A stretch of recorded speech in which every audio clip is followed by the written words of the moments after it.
Hello बच्चों, how are you? कैसे हैं आप सब? आज हमारा ये 6th सेशन है इस चैप्टर में और आज का ऑब्जेक्टिव है, आज हम पढ़ने जा रहे हैं reactivity towards oxygen of group 15, 16 and 17 elements. इसके साथ साथ हम पढ़ेंगे रिएक्टिविटी टुवर्ड्स हैलोजन, यानी कि ग्रुप 15, 16 और 17 के जो एलिमेंट्स हैं वो हैलोजन के साथ रिएक्ट करके क्या प्रोडक्ट बनाएंगे और जो हैलाइड्स बनेंगे उनकी प्रॉपर्टीज कैसी होंगी। तो ऑक्साइड्स की प्रॉपर्टीज कैसी होंगी, हैलाइड्स की प्रॉपर्टीज कैसी होगी, this is the main aim for the today session.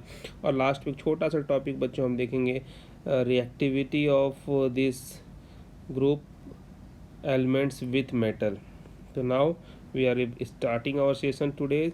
तो हमारा ये पहला जो स्लाइड है बच्चों, it is regarding the reactivity towards oxygen. Oxygen से रिएक्ट करके जो ऑक्साइड्स बनते हैं उनकी प्रॉपर्टीज कैसी होती है। तो जो फर्स्ट पॉइंट है, it is a very common point कि जो ऑक्साइड बनेगा, अगर ग्रुप 15 में देखो और ग्रुप 16 में देखो, तो ये जो ऑक्साइड बनता है वो अगर ग्रुप 15 की बात करें तो E2O3 E2O5। इसका मतलब है कि ये एक जनरल फार्मूला है जहाँ ट्राई ऑक्साइड और पेंटा ऑक्साइड बनता है। E2O3, इसका मतलब है यहाँ पे जो एलिमेंट 3 है इसका ऑक्सीडेशन स्टेट क्या है बच्चों, +3। E2O5, इसका मतलब है जो एलिमेंट E है, जो सिंबल होगा ग्रुप 15 के किसी एलिमेंट का, उसका ऑक्सीडेशन स्टेट क्या होगा, +5। यानी कि +3 is lower oxidation state, +5 is higher oxidation state. तो दो ऑक्सीडेशन स्टेट में ट्राई ऑक्साइड और पेंटा ऑक्साइड का फॉर्मेशन यहाँ पर होता है। उसी प्रकार से ग्रुप 16 में अगर आप देखो तो EO2 EO3 एक्चुअल में +4 और +6। EO3 और EO3 एंड EO2, ये आपका 2 है। तो यहाँ पर देखो बच्चों क्या है, अगर आपने E का ऑक्सीडेशन स्टेट 6 रखा है तो आपको EO3 मिलेगा। अगर E का ऑक्सीडेशन स्टेट आपने 4 रखा है तो आपको EO2 मिलेगा। किस तरीके से देखो, E अगर ऑक्सीडेशन स्टेट 4 है, इसका ऑक्सीडेशन स्टेट 2 है, तो E2O4, इसको सिंपलेस्ट रेशियो में कर दीजिए तो EO2 आपको आ गया। तो यहाँ पर EO2 में ऑक्सीडेशन स्टेट E का कितना होगा बच्चों, +4, और EO3 में क्या होगा, +6। ऐसे भी आप जब निकालते हैं आपको पता है EO2 ऑक्सीडेशन स्टेट को एक बार फिर से रिवाइज कर लो, x+2 into -2 is equal to 0, तो x इज इक्वल टू क्या हो गया, +4। बच्चों ये आपको निकालना आना चाहिए कि किस पर्टिकुलर ऑक्साइड में कौन सा ऑक्सीडेशन स्टेट होगा, क्योंकि इससे रिलेटेड क्वेश्चंस जो होते हैं रीजनिंग टाइप के वो आपको करने में आसानी होगी। तो इस तरीके से आपने देखा कि किस तरीके से पहला जो पॉइंट है कि जो जनरल फार्मूला होगा ऑक्साइड्स का, ट्राई ऑक्साइड या पेंटा ऑक्साइड, टेट्रा ऑक्साइड या हेक्सा ऑक्साइड ग्रुप 16 में कैसे बनते हैं, ठीक है ना। और जहाँ तक ग्रुप 17 की बात करो तो फ्लोरीन जो है वो ऑक्साइड बनाता है OF2 या O2F2। लेकिन इन दो ऑक्साइड्स में, जो फ्लोरीन के जो दो ऑक्साइड्स होते हैं उसमें OF2 इज़ थर्मली स्टेबल। तो OF2 क्या यहाँ पे थर्मली स्टेबल है। आगे बात समझ में। तो अब देखिए जो दूसरा पॉइंट है उसमें हम लोग एसिडिक कैरेक्टर की चर्चा करते हैं। जो ऑक्साइड्स का फॉर्मेशन होगा एक्चुअल में उसकी एसिडिक ऑक्साइड कैसी होगी, अगर टॉप टू बॉटम अब जाओ तो acidic character of oxide decreases down the group, ठीक है ना। तो ये टॉप टू बॉटम जो है एसिडिक कैरेक्टर डिक्रीज करता है, ग्रुप 15 की हम बात कर रहे हैं। तो उसका रीज़न क्या है देख लो। तो टॉप टू बॉटम जाने पर बच्चों क्या होता है, इलेक्ट्रोनिगेटिविटी डिक्रीजेज। इलेक्ट्रोनिगेटिविटी क्या होता है, डिक्रीज करता है। और जब इलेक्ट्रोनिगेटिविटी डिक्रीज करेगा तो क्या होगा, tendency to attract electron pair decreases. और आपने कल पढ़ा था कि एसिडिक कैरेक्टर क्या है, इलेक्ट्रॉन पेयर को, जो लुईस एसिड का कैरेक्टर है, लुईस एसिड उसको बोलते हैं जहाँ इलेक्ट्रॉन पेयर एक्सेप्टर हो, और जब इलेक्ट्रॉन को एक्सेप्ट करने की टेंडेंसी कम हो तो ऑब्वियसली उसका लुईस एसिडिक नेचर क्या होता है, कम होता है। Is it clear? अब एक और सबसे इम्पॉर्टेंट पॉइंट है जो ग्रुप 15 का जो हमारा थर्ड पॉइंट है, it is a very important point two discuss here. मान लो जैसे E2O3 और E2O5 दो ऑक्साइड्स का फॉर्मेशन हुआ, तो which both the oxides have different oxidation state. In E2O3 it is different, it is 3, and E2O5 it is +5। तो oxide in the higher oxidation state, इस point को जरा ध्यान से देखना, oxide in the higher oxidation state of the element is more acidic. मान लो कि अगर आपको E2O3 और E2O5 में अगर N2O3 और N2O5 हो तो सबसे ज़्यादा एसिडिक कौन होगा, तो जो हायर ऑक्सीडेशन स्टेट वाले ऑक्साइड्स होते हैं। अगर आपको कंपेयर करने के लिए कहा जाए तो oxides in the higher oxidation state is more acidic than the lower oxidation state. अब आती है बात रीज़न कि इसका कारण क्या हो सकता है। तो बच्चों, जब ऑक्सीडेशन स्टेट हायर होगा, पॉजिटिव ऑक्सीडेशन स्टेट हायर होगा, तो इससे क्या होगा, तो एटम के पास इलेक्ट्रॉन पेयर को एक्सेप्ट करने की टेंडेंसी भी बढ़ेगी, ठीक है ना, चार्ज डेंसिटी बढ़ती है, ठीक है, और वो स्ट्रांगली इलेक्ट्रॉन को अपनी तरफ पुल करता है, खींचता है। तो इस कारण से हायर ऑक्सीडेशन स्टेट में जो ऑक्साइड्स होते हैं वो ज़्यादा एसिडिक होते हैं, मोर एसिडिक होते हैं, ठीक है ना। अब ग्रुप 15 में ही बच्चों हम आगे की तरफ बात करते हैं। कुछ पॉइंट्स और हैं। Oxides of nitrogen are open chain structure but oxides of phosphorus are cage like structure.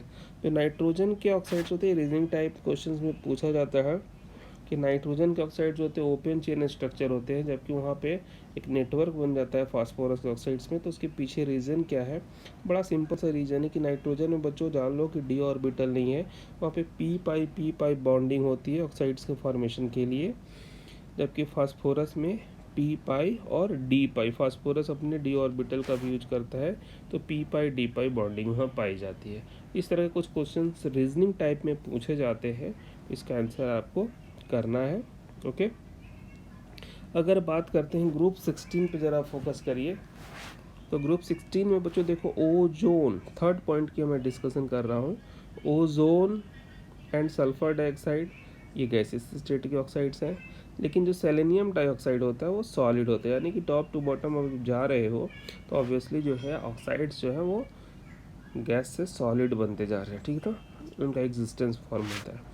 Group 16 में एक हमारा डिस्कशन का पॉइंट, सबसे इम्पॉर्टेंट पॉइंट है, वो है point number 4 regarding reducing property of dioxide. Dioxide का रिड्यूसिंग प्रॉपर्टी, यानी कि जितने भी डाइऑक्साइड बनेंगे, SO2 बने, ठीक है ना, और SiO2 बने, इनके डाइऑक्साइड की रिड्यूसिंग प्रॉपर्टी जो होती है डाउन द ग्रुप डिक्रीज करती है।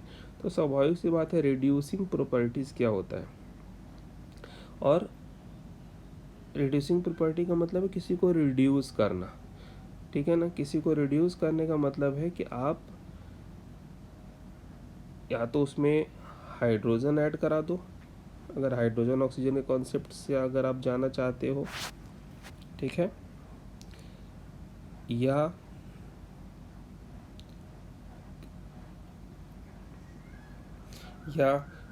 किसी को इलेक्ट्रॉन दे दीजिए।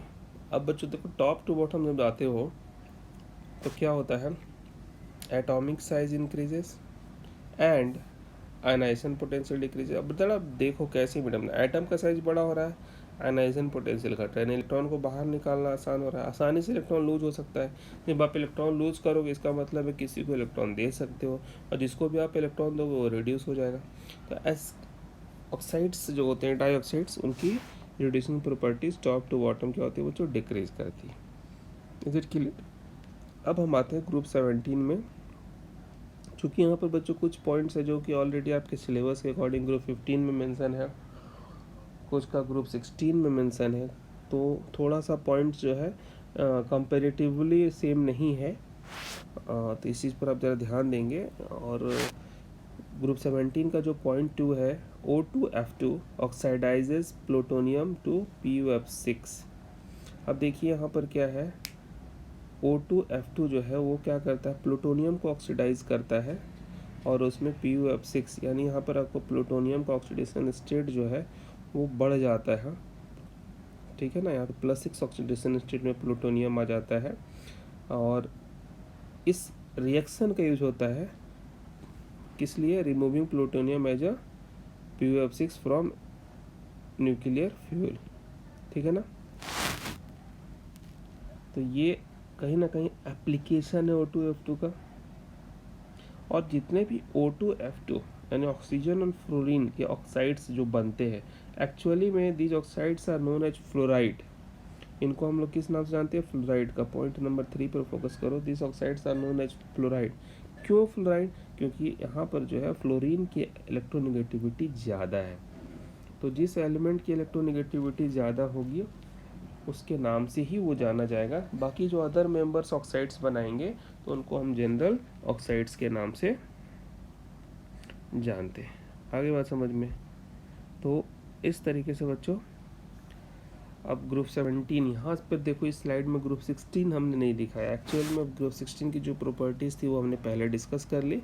ग्रुप 17 में आप देख लो, जो अभी हमने पॉइंट आपसे बताया, आपको कहा कि जो फ्लोरीन के ऑक्साइड्स होंगे, ज़रा ध्यान से सुनो, फ्लोरीन के जो ऑक्साइड्स होंगे वो फ्लोरीन के ऑक्साइड्स जो होंगे उनको हम फ्लोराइड्स बोलते हैं, बिकॉज फ्लोरीन की इलेक्ट्रोनेगेटिविटी ज़्यादा होती है। बाकी जो रेस्ट हैलोजेंस हैं, जब ऑक्सीजन के साथ वो कंबाइंड होंगे तो उसको हम ऑक्साइड्स बोलेंगे, क्योंकि ऑक्सीजन की इलेक्ट्रोनेगेटिविटी उनसे ज़्यादा होगी। आपको पता है कि फ्लोरीन के बाद जो नेक्स्ट मोस्ट इलेक्ट्रोनेगेटिव एलिमेंट है वो कौन है, ऑक्सीजन है, ठीक है ना। Okay, now look at the point number 5, they form oxide from +1 to +7 oxidation state, यानी कि इनके वेरिएबल ऑक्सीडेशन स्टेट में ऑक्साइड्स का फॉर्मेशन करते हैं। ये एक बहुत ही इंपॉर्टेंट पॉइंट है यहाँ पर, इस पर हमें डिस्कस करना है, विचार करना है। ओके, तो ज़रा देखेंगे इस चीज़ को ध्यान से हम लोग अभी। तो इनके वेरिएबल ऑक्सीडेशन स्टेट में ये अपने ऑक्साइड्स का फॉर्मेशन करते हैं। ज़रा इस चीज़ को आप देखिए, जैसे हम बात करते हैं क्लोरीन की, तो क्लोरीन की जब बात करते हैं तो क्लोरीन के ऑक्साइड्स क्या है बच्चों, देखो Cl2O, ClO2, Cl2O6, Cl2O7, these are the oxides of chlorine. तो यहाँ पर अगर ऑक्सीडेशन स्टेट देखो तो इस पर्टिकुलर कंपाउंड में क्लोरीन की ऑक्सीडेशन स्टेट क्या होगी, देखिए 2 × X + -2 = 0, 2x = 2, x = 2/2 +1, यानी यहाँ पे क्लोरीन +1 है। अब सिमिलरली आप यहाँ पे देख लो बच्चों, क्या हो जाएगा, +4 हो जाएगा। Cl2O6 में अगर आप देख लो तो 2x + 2 × -6 = 0, मैं इस कंपाउंड की बात कर रहा हूँ। तो 2x = +12, x = यानी यहाँ पर +6 है, उसी तरह से यहाँ पे +7 होगा। तो इस वेरियस ऑक्साइड्स में आपने क्या देखा, +1 +4 +6 +7, ठीक है ना। और क्लोरीन के जो ऑक्साइड्स होते हैं हाईली रिएक्टिव ऑक्सीडाइजिंग एजेंट्स, और इनकी टेंडेंसी एक्सप्लोड करने की होती है, इस बात को ध्यान रखिएगा। हाईली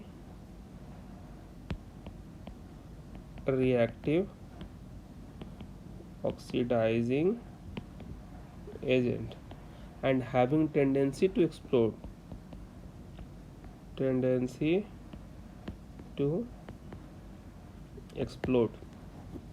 इन सब में जो ClO2 हमारा होता है, ClO2, इसका यूज होता है as a bleaching agent. It is use as bleaching agent for paper pulp, ठीक है ना। आगे बात समझ में। एंड जो टेक्सटाइल होता है उसकी ब्लीचिंग के लिए होता है, और वाटर ट्रीटमेंट के लिए भी होता है। तो Cl2 का एप्लीकेशन आपका पुस्तक में भी दिया हुआ है, वहाँ से भी आप नोट कर लेना। ब्लीचिंग एजेंट के रूप में पेपर पल्प में, टेक्सटाइल में और वाटर ट्रीटमेंट में होता है। इसी प्रकार से बच्चों जो ब्रोमीन के ऑक्साइड्स बनते हैं उनकी चर्चा कर लो। तो Br2O, BrO2, BrO3 ये सब बनते हैं। और जो ब्रोमीन के ऑक्साइड्स होते हैं लीस्ट स्टेबल होते हैं, अभी हम इस पर चर्चा करेंगे। जो आयोडीन के ऑक्साइड्स होते हैं वो क्या होते हैं? I2O4, I2O5, I2O7. These are the oxides of iodine, and these oxides are insoluble solid. ये insoluble solid होते हैं और डिकम्पोज कर जाते हैं ऑन हीटिंग। जब आप इनको हीट करोगे तो डिकम्पोज ऑन हीटिंग, ठीक है ना। इन सब में जो I2O5 है वो आपको बहुत ही अच्छा वेरी गुड ऑक्सीडाइजिंग एजेंट होता है, वेरी गुड ऑक्सीडाइजिंग एजेंट। और इसका यूज होता है I2O5 का बच्चों यूज किया जाता है, इसका यूज है एस्टिमेशन ऑफ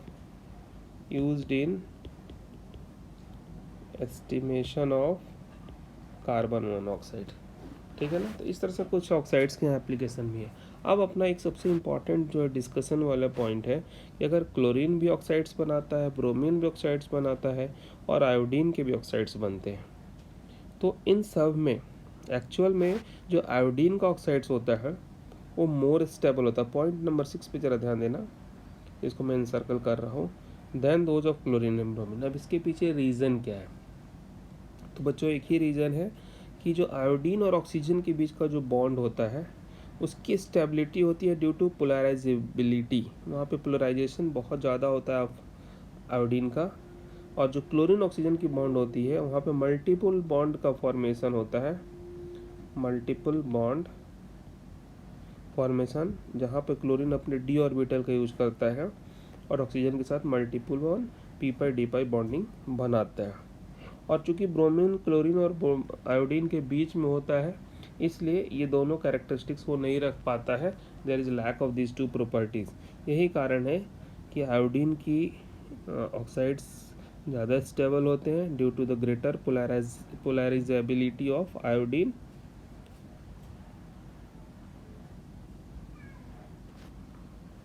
तो यहाँ पर बच्चों एक चीज़ बहुत ध्यान से समझ लो, इस चीज़ को ध्यान से सुनो।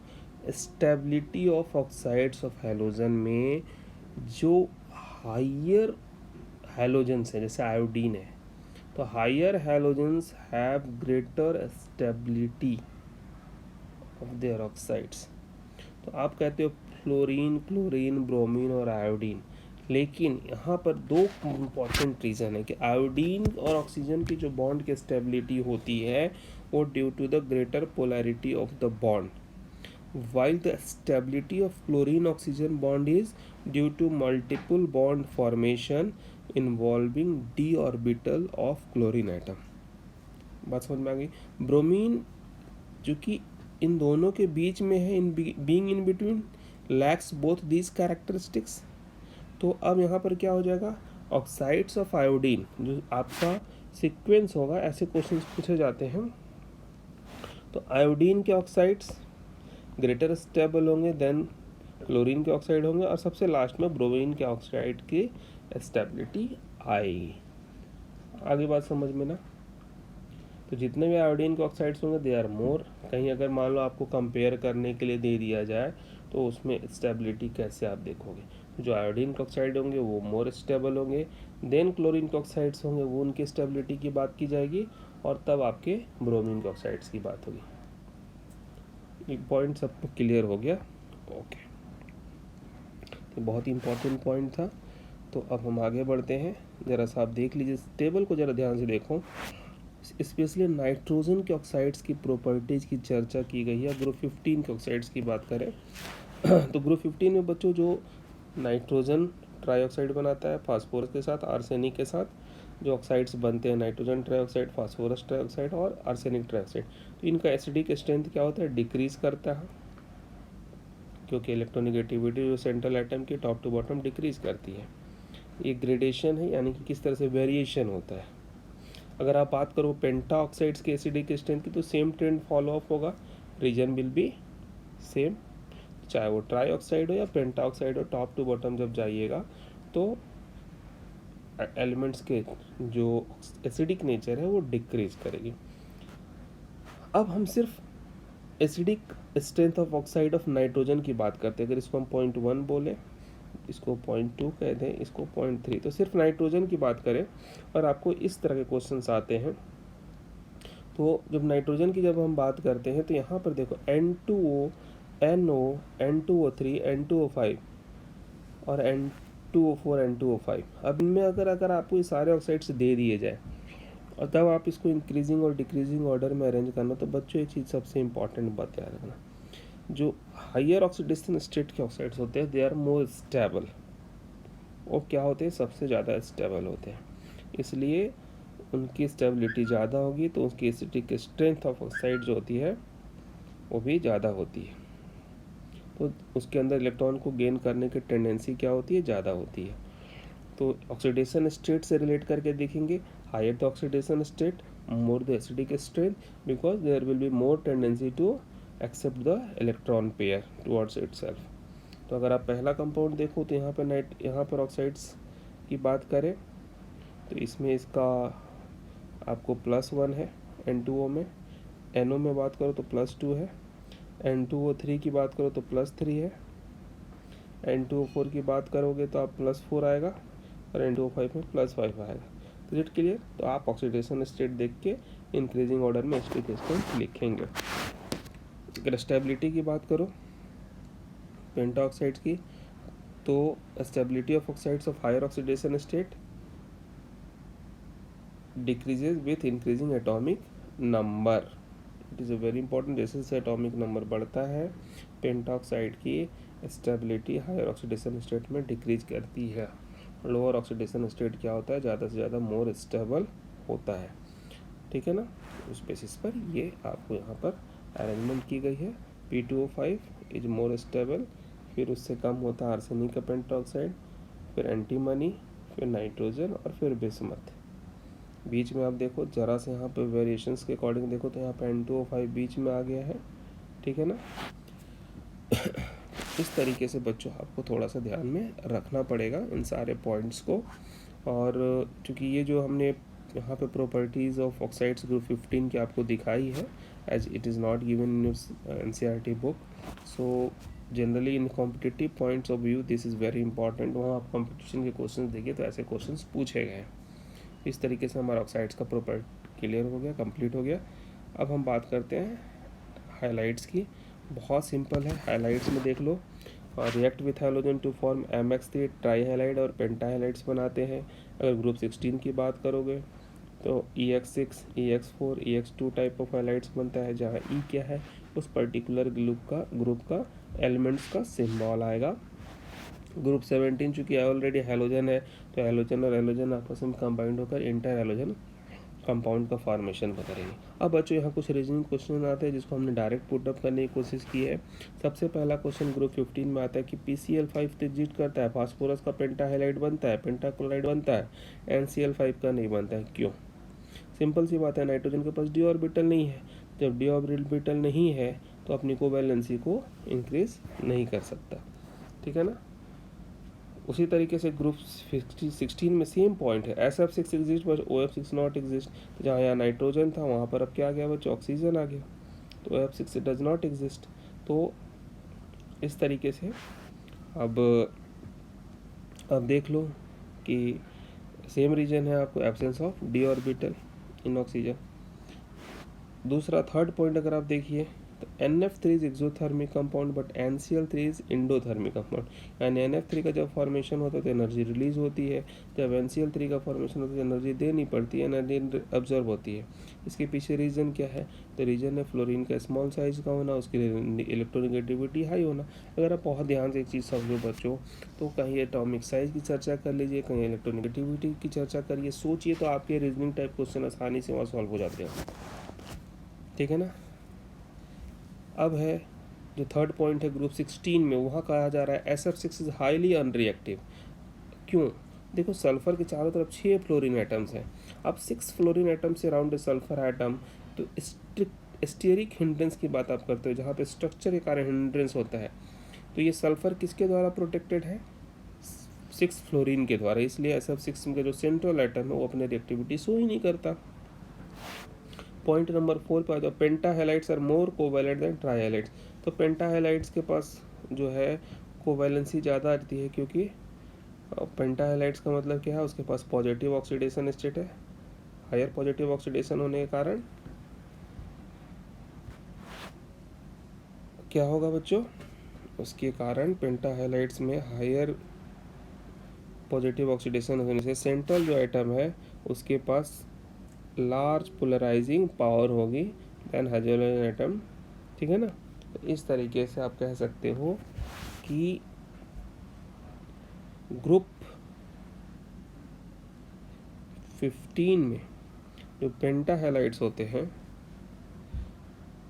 वो ज़्यादा कोवैलेंट होते हैं ट्राई हैलाइड के कारण, ठीक है ना।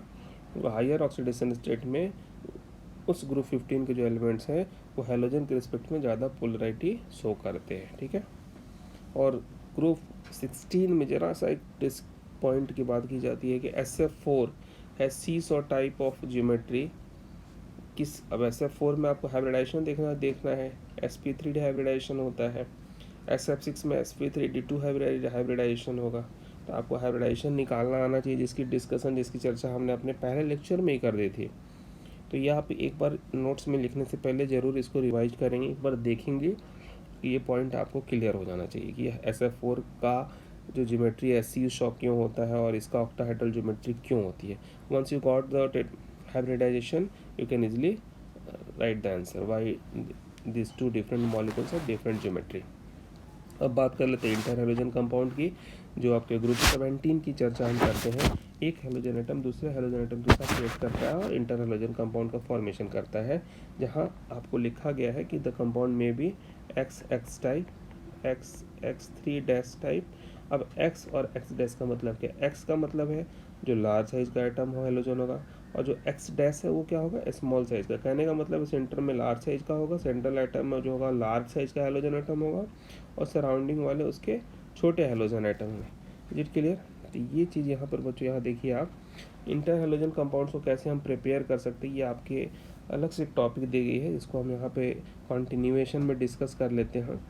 इंटर हैलोजन कंपाउंड्स को जब हम बनाते हैं तो ये डिपेंड करता है कि हमने किस रेशियो में लिया है हैलोजन एटम्स को और क्या कंडीशन प्रोवाइड की है। बहुत सिंपल सा देखो, अगर क्लोरीन और फ्लोरीन आपने इक्वल वॉल्यूम लिया तो आपको ClF बनता है और टेम्परेचर 437 केल्विन रखना है, ठीक है ना। क्लोरोफ्लोराइड, जिसकी इलेक्ट्रोनेगेटिविटी हाई होगी उसके नाम से वो कंपाउंड जाना जाएगा, क्लोरोट्राइफ्लोराइड।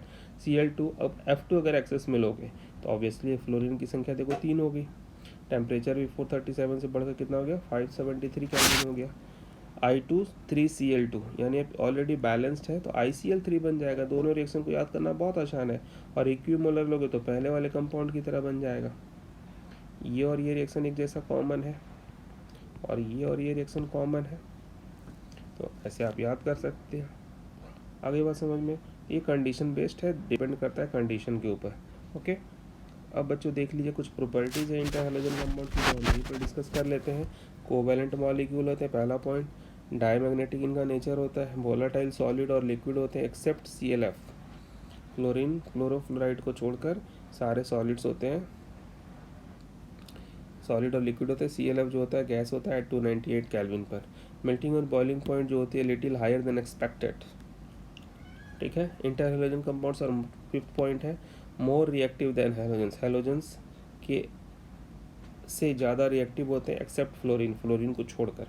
ऐसा क्यों, क्योंकि X डैश X बॉन्ड, यहाँ जहाँ इंटर हैलोजन कंपाउंड में जो डिफरेंट हैलोजन आइटम है वो वीकर होते हैं XX bond in halogens except FF। यानी कि कहने का मतलब अगर Cl बॉन्ड की अब बात करो, ठीक है ना, और अगर आप ClF की बात करो तो ये बॉन्ड वीकर होगा, ठीक है ना।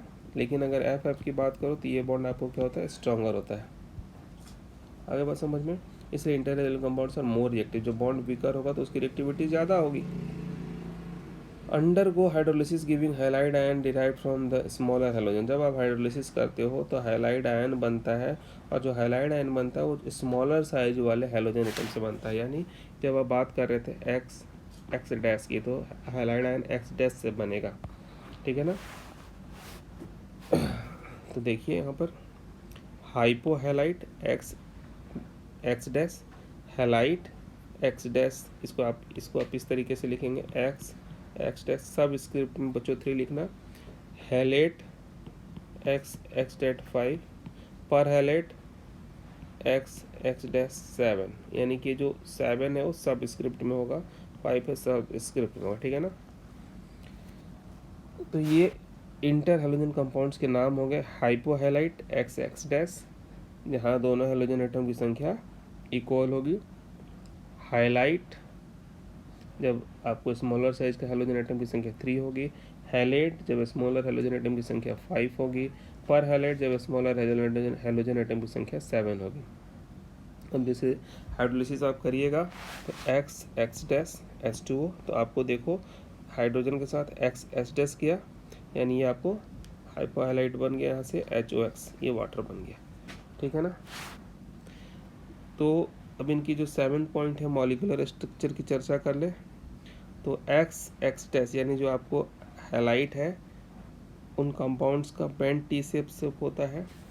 एक्स डैश 5 यानी कि जो हैलेट है स्क्वायर पिरामिडल शेप का होता है, और जो आपको पर हैलेट है IF7 है पेंटागोनल बाई पिरामिडल। तो ये आप बच्चों ज्योमेट्री कैसे निकाल सकते हो, जब आपको इंटर हैलोजन कंपाउंड कोई प्रोवाइडेड हो, जैसे मान लीजिए आपको दिया गया हो ClF3, अगर इसका ज्योमेट्री निकाला था, आप इसकी ज्योमेट्री निकालोगे तो आप इसके नंबर ऑफ हाइब्रिड ऑर्बिटल और ज्योमेट्री निकाल के आप आसानी से बता सकते हैं, इसमें कोई दिक्कत नहीं है।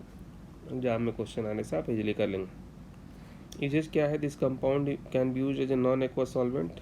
जनरली आप वाटर का यूज करते हो सॉल्वेंट के रूप में, तो उसको एक्वा सॉल्वेंट बोलते हैं। इनका यूज करोगे तो नॉन एक्वा सॉल्वेंट कहलाएगा। और इंटर हैलोजन कंपाउंड्स का यूज जो होता है फ्लोरिनेटिंग एजेंट्स के रूप में होता है। ClF3 और BrF3 का यूज होता है production of UF6 in the enrichment of uranium 235 में होता है। तो 2 सिंपल से यूज है। तो यहाँ पर बच्चों हमने एक इंटर हैलोजन कंपाउंड भी आपको साथ में पढ़ा दिया, ठीक है। अब कुछ इंटर हैलोजन कंपाउंड्स के हम यहाँ पर देख लेते हैं टाइप, जो आपके NCERT बुक में दिया। X type, ClF, BrF, IF, ये उनके फिजिकल स्टेट एंड कलर की चर्चा की गई है। कलरलेस गैस होते हैं जनरली, देख लीजिए। अगर आप XS-3 की बात करो तो इनकी जब चर्चा की जाती है ClF3, BrF3, IF3 देख लीजिए। Colourless gas, yellow green liquid, yellow powder. IF7 देखो कलरलेस गैस होता है, पेंटागोनल पिरामिडल है। तो ये जो ज्योमेट्री आपको बताई गई है, जो अभी हमने पीछे आपसे पॉइंट नंबर 7 में चर्चा की थी, जो चर्चा हम यहाँ पे कर रहे थे ज्योमेट्री की पॉइंट नंबर 7 में, वो पॉइंट नंबर 7 आपको यहाँ पर ज्योमेट्री दी गई है, तो आप यहाँ से उसको कोरिलेट कर सकते हैं। It clear. तो ये ज्योमेट्री आप बच्चों एक बार ज़रा खुद से कर लेना, जो आपने 11th क्लास में किया था। अब हम आगे बढ़ते हैं, और हमारा ये लास्ट स्लाइड है आज का।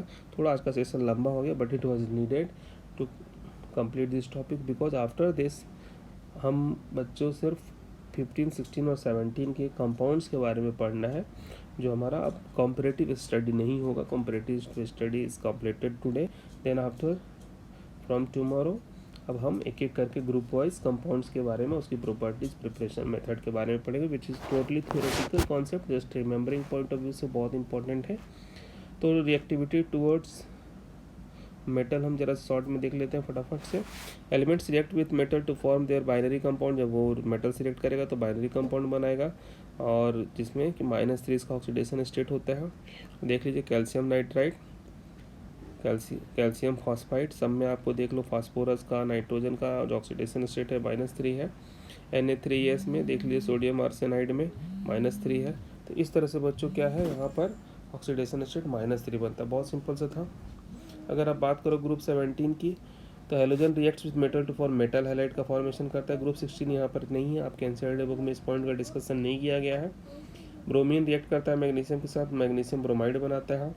अगर आप बात करो कि मेटल के साथ जो हैलाइड्स बनते हैं उसके आयनिक कैरेक्टर की बात करो, तो किस तरीके से आयनिक कैरेक्टर, जैसे अगर metal fluorine fluoride MCl MBr ये है, यानी कि जैसे जैसे आपको हैलोजन एटम की साइज बढ़ती जाएगी आयनिक कैरेक्टर डिक्रीज होता जाएगा।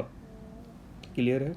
ओके। फोर्थ पॉइंट है, if metal exhibit more than one oxidation state the halide in the higher oxidation state will be more covalent. आपने पहले भी पढ़ा है, अगर मेटल के एक से ज़्यादा ऑक्सीडेशन स्टेट के साथ हो हाइड्रोजन हो तो हायर ऑक्सीडेशन स्टेट में, इस पॉइंट को याद रखिए, हायर ऑक्सीडेशन स्टेट में मोर कोवेलेंट नेचर होता है then the lower oxidation state.